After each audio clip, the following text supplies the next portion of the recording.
ಇಂದು ಕಾಂಗ್ರೆಸ್ನ ರಾಜ್ಯ ವಕ್ತಾರರಾದ ಎಚ್ ದೇವರಾಜ್ ಸುದ್ದಿಗೋಷ್ಠಿ ನಡೆಸಿ ನರೇಂದ್ರ ಮೋದಿ ನೇತೃತ್ವದ ಕೇಂದ್ರ ಸರ್ಕಾರ ಬಜೆಟ್ನಲ್ಲಿ ಕರ್ನಾಟಕಕ್ಕೆ ಅನ್ಯಾಯ ಮಾಡಿದ್ದು, ನಾವು ಆಯ್ಕೆ ಮಾಡಿರುವ ಸಂಸದರು ನಮ್ಮ ರಾಜ್ಯದ ಪರವಾಗಿ ಧ್ವನಿ ಎತ್ತದೇ ಇರುವುದು ಖಂಡನೀಯ ಎಂದರು. ಸುದ್ದಿಗೋಷ್ಠಿಯಲ್ಲಿ ಮಾತನಾಡಿದ ಅವರು, ಕರ್ನಾಟಕ ರಾಜ್ಯ ಎನ್ಡಿಎ ಪಕ್ಷಕ್ಕೆ ಬಹಳ ದೊಡ್ಡ ಕೊಡುಗೆ ಕೊಟ್ಟಿದ್ದು, ಬಡವರ, ದಲಿತರ, ರೈತರ ಪರವಾದ ಬಜೆಟ್ ಮಂಡಿಸುತ್ತಾರೆ ಎಂದು ನಂಬಿದ್ದೆವು. ಆದರೆ ಕೇಂದ್ರ ಸರ್ಕಾರ ಕರ್ನಾಟಕಕ್ಕೆ ಮಲತಾಯಿ ಧೋರಣೆ ಮಾಡುತ್ತಿದೆ ಎಂದು ಆರೋಪಿಸಿದರು. ಹೆದ್ದಾರಿ ಯೋಜನೆಗೆ, ನೀರಾವರಿ ಯೋಜನೆಗೆ, ರೈಲ್ವೆ ಯೋಜನೆಗೆ ಯಾವುದೇ ಹೊಸ ಅನುದಾನ ನೀಡಿಲ್ಲ ಮತ್ತು ಕಳೆದ ಬಜೆಟ್ನಲ್ಲಿ ಭದ್ರಾ ಮೇಲ್ದಂಡೆ ಯೋಜನೆಗೆ ಘೋಷಣೆ ಮಾಡಿದ್ದ 5,300 ಕೋಟಿ ರೂಗಳಲ್ಲಿ 1 ರೂಪಾಯಿಯನ್ನು ಬಿಡುಗಡೆ ಮಾಡಿಲ್ಲ ಎಂದು ಆರೋಪಿಸಿದ್ರು. ಇಲ್ಲಿಂದ ಆಯ್ಕೆಗೊಂಡ ಸಂಸದರು ಏನು ಮಾಡುತ್ತಿದ್ದಾರೆ ಎಂದು ಕಟುವಾಗಿ ಪ್ರಶ್ನಿಸಿದ್ರು. ಕೇಂದ್ರದ ಬಜೆಟ್ ಮಂಡನೆ ಮಾಡ್ತಕ್ಕಂಥ ಸಂದರ್ಭದಲ್ಲಿ ನಾವು ಭಾಳ ನಿರೀಕ್ಷೆ ಇಟ್ಕೊಂಡಿದ್ದು, ನಮ್ಮ ರಾಜ್ಯಕ್ಕೆ ಭಾಳ ದೊಡ್ಡ ಕೊಡುಗೆಯನ್ನು ಮೋದಿ ನೇತೃತ್ವದ ಸರ್ಕಾರ ಕೊಡುತ್ತೆ ಅಂತಕ್ಕಂಥ ಒಂದು ನಿರೀಕ್ಷೆ ಇತ್ತು. ಆದರೆ ಅದು ಹುಸಿಯಾಗಿದೆ. ನಮ್ಮಿಂದ ಆರಿಸೋಗಿರ್ತಕ್ಕಂಥ ಪಾರ್ಲಿಮೆಂಟ್ ಸದಸ್ಯರು, ಆಡಳಿತ ಪಕ್ಷದ ಎನ್ಡಿಎ ಪಾರ್ಲಿಮೆಂಟ್ ಸದಸ್ಯರು ಮತ್ತು ಕೇಂದ್ರದ ಮಂತ್ರಿಗಳು, ರಾಜ್ಯದಿಂದ ಆರಿಸೋಗಿರ್ತಕ್ಕಂಥ ಕೇಂದ್ರದ ಮಂತ್ರಿಗಳು ಯಾರ್ಯಾರಿದ್ದಾರೆ ಅವ್ರು ಯಾರೂ ಕೂಡ ರಾಜ್ಯದ ಪರವಾಗಿ, ಜನಪರವಾಗಿ ಚಿಂತನೆ ಮಾಡಲಿಲ್ಲ. ಒಂದೇ ಒಂದು ಸಬ್ಜೆಕ್ಟ್ ಕೂಡ, ಒಂದು ಸೆಂಟೆನ್ಸು ಕೂಡ ಪಾರ್ಲಿಮೆಂಟಲ್ಲಿ ಪ್ರಸ್ತಾಪ ಮಾಡದೇ ಇರತಕ್ಕಂಥದ್ದು ಭಾಳ ಹಾಸ್ಯಾಸ್ಪದ ಅಂತಕ್ಕಂಥ ಮಾತನ್ನು ಈ ಸಂದರ್ಭದಲ್ಲಿ ಹೇಳ್ತಾ ಇದ್ದೀನಿ. ಯಾಕೆಂತಂದರೆ ಕರ್ನಾಟಕ ರಾಜ್ಯ ಎನ್ಡಿಎ ಸರ್ಕಾರಕ್ಕೆ ಭಾಳ ದೊಡ್ಡ ಕೊಡುಗೆ ಕೊಟ್ಟಿದೆ. 16ರಿಂದ 17 ಜನ ಪಾರ್ಲಿಮೆಂಟ್ ಸದಸ್ಯರನ್ನ ಕಳಿಸ್ಕೊಡೋದ್ರ ಜೊತೆಗೆ ಭಾಳ ದೊಡ್ಡ ಕೊಡುಗೆ. ಕರ್ನಾಟಕದ ಪಾರ್ಲಿಮೆಂಟ್ ಸದಸ್ಯರಿಲ್ಲದಿದ್ದರೆ ಎನ್ಡಿಎ ಸರ್ಕಾರನೇ ಬರ್ತಿರಲಿಲ್ಲ. ಆದರೆ ನಾವು ನಿರೀಕ್ಷೆ ಮಾಡಿದ್ದು, ರೈತರ ಪರವಾದಂಥ ಬಜೆಟ್ ಬರುತ್ತೆ, ಕಾರ್ಮಿಕರ ಪರವಾದಂಥ ಬಜೆಟ್ ಬರುತ್ತೆ, ದಲಿತರ ಪರವಾದಂಥ ಬಜೆಟ್ ಬರುತ್ತೆ, ಅಲ್ಪಸಂಖ್ಯಾತರಿಗೆ ನ್ಯಾಯ ಕೊಡ್ತಾರೆ, ಮಹಿಳೆಯರಿಗೆ ನ್ಯಾಯ ಕೊಡ್ತಾರೆ, ನೆರವು ಕೊಡ್ತಾರೆ ಅಂತೇಳಿ ನಾವು ಆಲೋಚನೆ ಮಾಡಿದ್ದು. ಆದರೆ ಅವ್ರು ಘೋಷಣೆ ಮಾಡಿದ್ರಲ್ಲ, ಭದ್ರಾ ಮೇಲ್ದಂಡೆ ಯೋಜನೆಗೆ ಕಳೆದ ಬಾರಿ ಬಜೆಟಲ್ಲಿ 5,300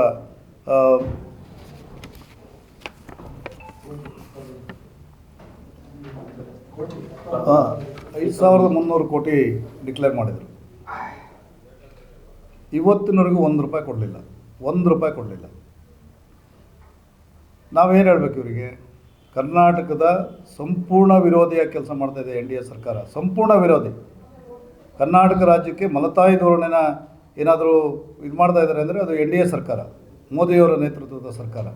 ನಾನು ಬಿ ಜೆ ಪಿ ಮುಖಂಡರುಗಳಿಗೆ ಕೇಳ್ತೀನಿ, ಬಿ ಜೆ ಪಿ ಮುಖಂಡರುಗಳು ಮತ್ತು ಬಿ ಜೆ ಪಿಯ ಭಾಳ ಪ್ರಭಾವ ಇಟ್ಕೊಂಡಿರ್ತಕ್ಕಂಥವ್ರು ನ್ಯಾಷನಲ್ ಮಟ್ಟದಲ್ಲಿ, ಸೋಮಣ್ಣ ಮತ್ತು ಜೋಶಿಯವರು, ನಮ್ಮ ಎಚ್.ಡಿ. ಕುಮಾರಸ್ವಾಮಿಯವರು, ಶೋಭಾ ಕರಂದ್ಲಾಜೆಯವರು, ಅನೇಕ ಇವರು ಪಾರ್ಲಿಮೆಂಟ್ ಸದಸ್ಯರುಗಳಿದ್ದಾರಲ್ಲ, ಭಾರಿ ಬೊಬ್ಬೆ ಹೊಡಿತಾರಲ್ಲ. ರಾಜ್ಯದಲ್ಲಿ ಏನಾದರೂ ಒಂದು ಸಣ್ಣ ವಿಷಯ ಬಂದರೆ ಮಾತಾಡ್ತಾರಲ್ಲ. ಈಗ ನಮ್ಮ ರಾಜ್ಯಕ್ಕೆ ಬೆಂಕಿ ಬಿದ್ದಿದೆ. ಕೇಂದ್ರ ಸರ್ಕಾರ 1 ರೂಪಾಯಿ ಅನುದಾನವನ್ನು ಕೊಡಲಿಲ್ಲ. ರೈಲ್ವೆ ಯೋಜನೆ ಕೊಡಲಿಲ್ಲ, ಹೆದ್ದಾರಿ ಯೋಜನೆ ಕೊಡಲಿಲ್ಲ, ರಾಷ್ಟ್ರೀಯ ಹೆದ್ದಾರಿ ಯೋಜನೆಗಳಿಗೆ ಕೊಡಲಿಲ್ಲ,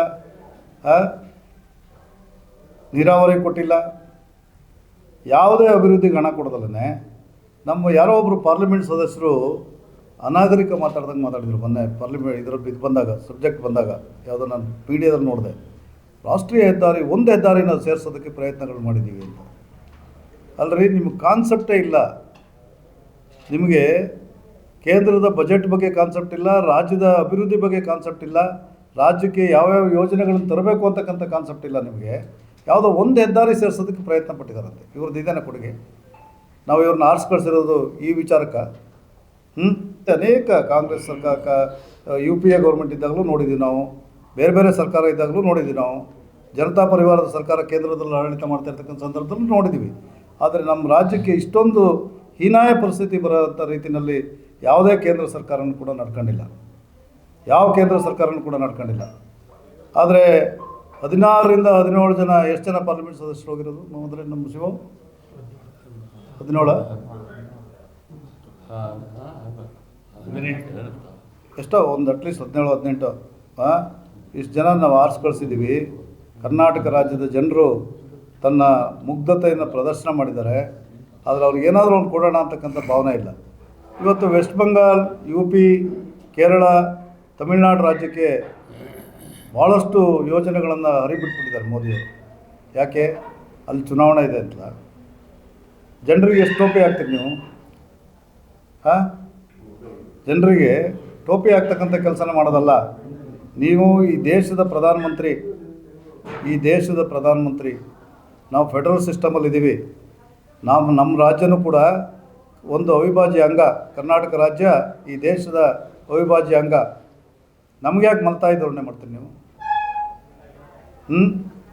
ಇಷ್ಟು ದೊಡ್ಡ ಸಮಸ್ಯೆ ಇದೆ. ರೈತರ ಸಮಸ್ಯೆ ಇದೆ, ಕಾರ್ಮಿಕರ ಸಮಸ್ಯೆ ಇದೆ, ದಲಿತರ ಸಮಸ್ಯೆ ಇದೆ, ಎಲ್ಲ ವರ್ಗದ ದುಡಿಯೋ ವರ್ಗದ ಎಲ್ಲ ವರ್ಗದ ಜನರ ಸಮಸ್ಯೆ ಇದೆ.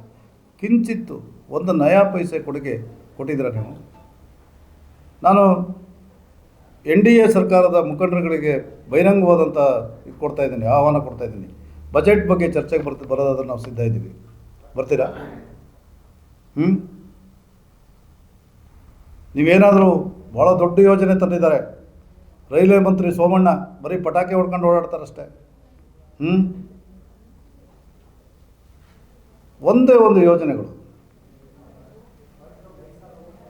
ನಾವು ಇಲ್ಲಿ ಏರೋಡ್ರಮ್ ಆಗುತ್ತೆ, ಇದಾಗುತ್ತೆ, ಏರೋಡ್ರಮ್ ಆಗುತ್ತೆ ಅಂತ ಕಾಯ್ತಾ ಇದ್ದು. ಪಾಪ ಏನೋ ಸ್ಯಾಂಕ್ಷನ್ ಆಗಿಬಿಡುತ್ತೆ.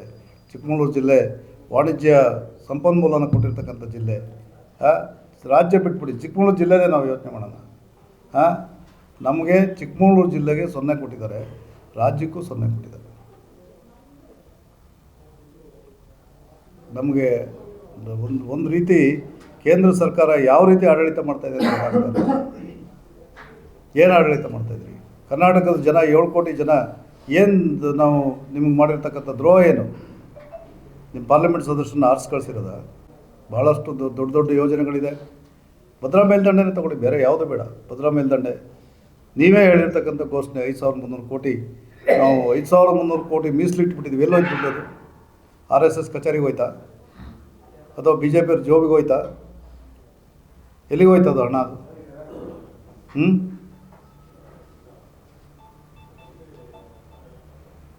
ನಾಗ್ಪುರ್ಗೆ ಹೋಗ್ಬಿಡ್ತಾ 5300 ಕೋಟಿ? ಒಬ್ಬ ತುಟಿ ಬಿಡ್ತಾ ಇಲ್ಲ BJP ನಾಯಕರುಗಳು. ಭಾಳ ದೊಡ್ಡ ಕೊಡುಗೆ ಕೊಟ್ಬಿಟ್ಟಿದೆ ಕೇಂದ್ರ ಸರ್ಕಾರ. ನಾವು ಹರ್ಷೋದ್ಗಾರದಿಂದ ಸ್ವಾಗತ ಮಾಡ್ತೀವಿ ಅಂತ ಹೇಳಿದ್ದಾರೆ. ಏನು ಇಶ್ಯೂಸ್ ಇದೆ ನಿಮ್ಗೆ ಸ್ವಾಗತ ಮಾಡೋಕ್ಕೆ? ಯಾವ ವಿಚಾರದ ಮೇಲೆ ನೀವು ಸ್ವಾಗತ ಮಾಡ್ತಾಯಿದ್ರಿ? ಇವತ್ತು ಆಯ್ತಪ್ಪ, ಸೆಷನ್ ನಡೀತಾ ಇದೆ, ವಿಧಾನ ಪರಿಷತ್ ನಡೀತಾ ಇದೆ. ಅಲ್ಲಿ ನೀವು ಸ್ಟ್ಯಾಟಿಸ್ಟಿಕ್ಸ್ ಹೇಳಿ, ಘಟಾನುಘಟಿ ನಾಯಕರುಗಳಿದಿರಲ್ಲ, ಹೇಳಬೇಕಲ್ಲ. ನಾವು ಇಷ್ಟು ಕೊಡುಗೆ ಕೊಟ್ಟಿದ್ದೀವಿ ರಾಜ್ಯಕ್ಕೆ, ಇಷ್ಟು ಯೋಜನೆಗಳನ್ನು ಕೊಟ್ಟಿದ್ದೀವಿ. ಎಲ್ಲಿ ಏನಿಲ್ಲ, ಬರೀ ಬಡಾಯಿ ಕೊಚ್ಕೊಂತಾರಷ್ಟೆ. ನಾವು ಕೇಂದ್ರ ಸರ್ಕಾರಕ್ಕೆ ಎಚ್ಚರಿಕೆ ಕೊಡ್ತಾಯಿದ್ದೀವಿ. ಇದೇ ಪರಿಸ್ಥಿತಿನ ಮುಂದುವರೆದ್ರೆ ನಾವು ಇಡೀ ಕಾಂಗ್ರೆಸ್ ಪಕ್ಷ ಜನರಿಗೆ ಕರೆ ಕೊಡಬೇಕಾಗ್ತದೆ. NDA ನಮ್ಮ ವಿರೋಧಿಯಾಗಿರ್ತಕ್ಕಂಥ ನಿಲುವುಗಳನ್ನು ತೆಗೆದುಕೊಂಡಿದೆ, ಸಂಪೂರ್ಣ ತಿರಸ್ಕರಿಸಬೇಕು ಅಂತೇಳಿ ಕರೆ ಕೊಡ್ತಾಯಿದ್ದೀವಿ. ಸಂಪೂರ್ಣ NDA ಸರ್ಕಾರದ ಯಾವುದೇ ಕಾರ್ಯಕ್ರಮಗಳನ್ನು ನಾವು ಒಪ್ಪಕ್ಕೆ ಸಾಧ್ಯ ಇಲ್ಲ. ಇವತ್ತು ನಮ್ಮ ಮುಖ್ಯಮಂತ್ರಿಗಳು ಹೇಳಿದ್ದಾರೆ, ನರೇಗಾ ಯೋಜನೆ ಏನಿದೆ ಅದನ್ನು ತಿರಸ್ಕಾರ ಮಾಡಬೇಕು ಅಂತಕ್ಕಂಥ ಇದನ್ನು ಕೊಟ್ಟಿದ್ದಾರೆ. ನಾವು ಕೂಡ ಅದನ್ನು ಅಕ್ಸೆಪ್ಟ್ ಮಾಡ್ತಾಯಿದ್ದೀವಿ. ಯಾವ ದೊಡ್ಡ ಹೋರಾಟ ಮಾಡೋದಕ್ಕೂ ಸಿದ್ಧ ಇದ್ದೀವಿ ನಾವು. ಸುದ್ದಿಗೋಷ್ಠಿಯಲ್ಲಿ ಕಾಂಗ್ರೆಸ್ನ OBC ಘಟಕದ ರಾಜ್ಯ ಕಾರ್ಯದರ್ಶಿ ಶ್ರೀನಿವಾಸ ದೇವಾಂಗ, ಕಾಂಗ್ರೆಸ್ ಮಾಧ್ಯಮ ಸಂಶೋಧನಾ ವಿಭಾಗದ ಜಿಲ್ಲಾಧ್ಯಕ್ಷರಾದ ಶಿವಕುಮಾರ್, ಮಾಜಿ ಜಿಲ್ಲಾ ಪಂಚಾಯತ್ ಸದಸ್ಯರಾದ K. ಮೊಹಮ್ಮದ್, ಮುಖಂಡರಾದ ಆನಂದ್ ಉಪಸ್ಥಿತರಿದ್ದರು. ಐಸಿರಿ ಟುಡೇ, ವಾಯ್ಸ್ ಆಫ್ ಡೆಮೋಕ್ರಸಿ.